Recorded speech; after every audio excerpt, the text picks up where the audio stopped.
Hi hello Ramya's വേഡിലേക്ക് എൻ്റെ എല്ലാ കൂട്ടുകാർക്കും ഒരിക്കൽ കൂടി സ്വാഗതം. അപ്പോഴും ഞാനിന്ന് വന്നിരിക്കുന്നതേ ബനാനയും അതുപോലെ തന്നെ കുക്കുംബറും വെച്ചിട്ടുള്ള ഒരു അടിപൊളി ടേസ്റ്റിലും എന്നാൽ വളരെ ഹെൽത്തി ആയിട്ടുള്ള ഒരു മിൽക്ക് ഷേക്കിൻ്റെ റെസിപ്പി ആയിട്ടാണ് വന്നിരിക്കുന്നത്. വീഡിയോ സ്കിപ്പ് ചെയ്യാതെ തന്നെ കാണണം കേട്ടോ കൂട്ടുകാരെ. പോകാമെന്നാ. അതിനായിട്ട് ഞാനിവിടെ ഒരു കുക്കുംബർ എടുത്തിട്ടുണ്ട്. കുക്കുംബർ അത്രയും വേണ്ട, അതിൻ്റെ പകുതി എടുത്താൽ മതി. പിന്നെ ഒരു ഏത്തപ്പഴം, ഇത് നന്നായിട്ട് പഴുത്ത പഴമാണ് കേട്ടോ, അത് ഞാനിവിടെ എടുത്ത് വച്ചിട്ടുണ്ട്. അപ്പോൾ മിക്സിയുടെ ജാറിലേക്ക് ഞാനിതാ കുക്കുംബർ ഒന്ന് തൊലിയെല്ലാം ചെത്തിക്കളഞ്ഞിട്ട് ഒന്ന് വട്ടത്തിൽ അരിഞ്ഞെടുത്തിട്ടുണ്ട്. അതുപോലെ തന്നെ ഏത്തപ്പഴം ഞാൻ ഇതിലേക്ക് മുറിച്ചിട്ട് കൊടുക്കുന്നുണ്ട്. അതുപോലെ തന്നെ ഡയബറ്റിക് പേഷ്യൻസിനും കുക്കുംബർ ഭക്ഷണത്തിൽ ഉൾപ്പെടുത്തുന്നത് ഷുഗർ കൺട്രോൾ ചെയ്യാൻ സഹായിക്കും കേട്ടോ. കുക്കുംബറിൻ്റെ ഗുണങ്ങൾ പിന്നെ പറഞ്ഞാൽ തീരില്ല അല്ലേ. നമ്മുടെ ശരീരത്തിൻ്റെ ആരോഗ്യം, ചർമ്മത്തിൻ്റെ ആരോഗ്യത്തിനൊക്കെ ഒത്തിരി ഘടകങ്ങൾ അടങ്ങിയിട്ടുണ്ട് കേട്ടോ കുക്കുംബറിൽ. ഞാനിവിടെ തേനാണ് കേട്ടോ ഞാൻ ചേർക്കുന്നത്, പഞ്ചസാരയല്ല. ഇതൊരു ഹെൽത്തി ഷേക്കാണല്ലോ, അതുകൊണ്ട് തന്നെ ഞാൻ തേൻ ഒരു സ്പൂണാണ് കേട്ടോ ചേർത്ത് കൊടുക്കുന്നത്.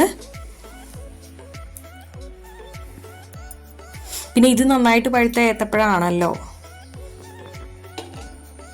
ഇനി ഞാൻ ഇതിലേക്ക് ചേർത്ത് കൊടുക്കുന്നത് ഒരു 1/2 കപ്പ് പാല്. ഞാനിവിടെ അത് ഞാൻ തിളപ്പിച്ചിട്ട് ഒന്ന് ചൂടാറിച്ചെടുത്ത് മാറ്റി വെച്ചായിരുന്നു കേട്ടോ. അപ്പോൾ ചൂടാറിയ പാലാണ് കേട്ടോ ഞാൻ ചേർത്ത് കൊടുക്കുന്നത്.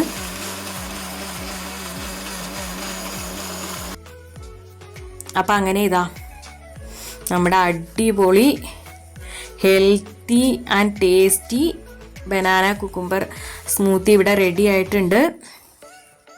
അപ്പം നമ്മൾ കുക്കുംബറിൻ്റെ ഗുണങ്ങളല്ലേ പറഞ്ഞുകൊണ്ട് വന്നത്. അപ്പോൾ ഒത്തിരി ഫൈബർ കണ്ടൻറ്റൊക്കെ അടങ്ങിയിരിക്കുന്നതുകൊണ്ട് തന്നെ കുക്കുംബർ നമ്മൾ കഴിച്ച് കഴിഞ്ഞാൽ വയറൊക്കെ എപ്പോഴും ഫില്ലായിട്ടിരിക്കും. അപ്പോൾ നമുക്ക് അധികം വിശക്കൊന്നുമില്ല. അതുപോലെ തന്നെ ശരീരം എപ്പോഴും ഹൈഡ്രേറ്റ് ചെയ്ത് നിലനിർത്തും കേട്ടോ. ഒത്തിരി ജലാംശം ഉണ്ടല്ലോ ഇതിൽ കുക്കുംബറിൽ. അപ്പോൾ പിന്നെ നമ്മുടെ ചർമ്മത്തിൻ്റെ ആരോഗ്യത്തിന്, നല്ല ദഹന സംബന്ധമായ പ്രശ്നങ്ങളുള്ളവർക്ക്, അസിഡിറ്റി പ്രശ്നങ്ങളൊക്കെ ഉള്ളവർക്കൊക്കെ ഈ കുക്കുംബർ കഴിക്കുന്നത് നല്ലതാണ് കേട്ടോ. കുടിച്ച് നോക്കട്ടെ കേട്ടോ.